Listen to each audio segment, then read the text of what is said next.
ಇದು interesting maths problem 10ನೇ video. ಇಲ್ಲೇನಂತ ಕೊಟ್ಟವ್ರೆ, 3x + 3 factorial equal to 3. X ಅಂದರೆ ಎಷ್ಟು ಅಂತ ಕಂಡುಹಿಡಿಬೇಕು.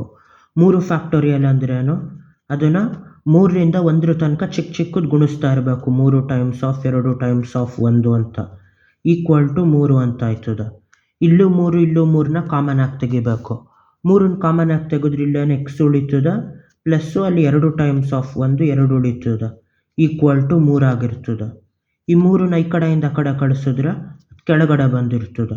3 ಡಿವೈಡ್ ಮಾಡ್ಬೋದು.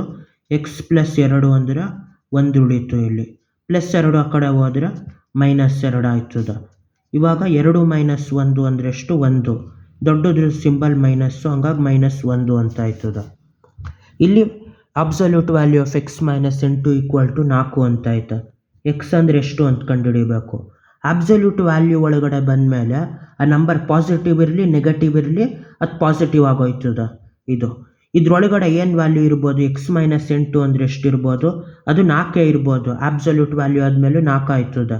ಇಲ್ಲ ಅಂದರೆ ಅದು ನೆಗೆಟಿವ್ ಇರ್ಬೋದು. x - n2 ಅನ್ನೋದು ನೆಗೆಟಿವ್ ಇದ್ಬಿಟ್ಟು ಈ ಅಬ್ಸಲ್ಯೂಟ್ ವ್ಯಾಲ್ಯೂ ಹಾಕಾದ್ಮೇಲೆ ಆ ವ್ಯಾಲ್ಯೂ ಪಾಸಿಟಿವ್ ಆಗಿ 4 ಆಗ್ಬೋದು. ಹಂಗಾಗಿ absolute value of x - n2 4 ಆದರೆ x - n2 4 ಆಗಿರ್ಬೋದು. ಅಬ್ಸಲ್ಯೂಟ್ ವ್ಯಾಲ್ಯೂಯಿಂದ 4 ಉಳಿದಿರ್ತದೆ. ಇಲ್ಲ x - n2 -4 ಆಗಿರ್ಬೋದು. ಅವಾಗ ಅಬ್ಸಲ್ಯೂಟ್ ವ್ಯಾಲ್ಯೂ ಆದಮೇಲೆ ಪಾಸಿಟಿವ್ ಆಗೋಗಿರ್ತದೆ. ಈಗ -8 ಆ ಕಡೆ ಹೋದಾಗ +8 ಆಯ್ತದೆ. ಇದು x ಈಕ್ವಲ್ ಟು ಎಷ್ಟು, 4 + 8 12.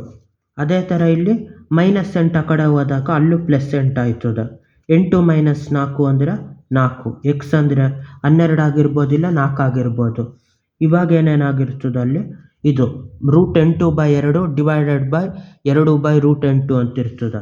ಇವಾಗ ಇದು ಹೆಂಗೆ ಸಿಂಪ್ಲಿಫೈ ಮಾಡೋದು, ಇಲ್ಲಿ ಡಿವೈಡೆಡ್ ಬೈ ಇರೋದನ್ನ ಟೋಟಲ್ ಆಗಿ ಬರೀಬೇಕು. ಇದನ್ನು √n2/2 ಡಿವೈಡೆಡ್ ಬೈ 2/√n2 ಅಂತ.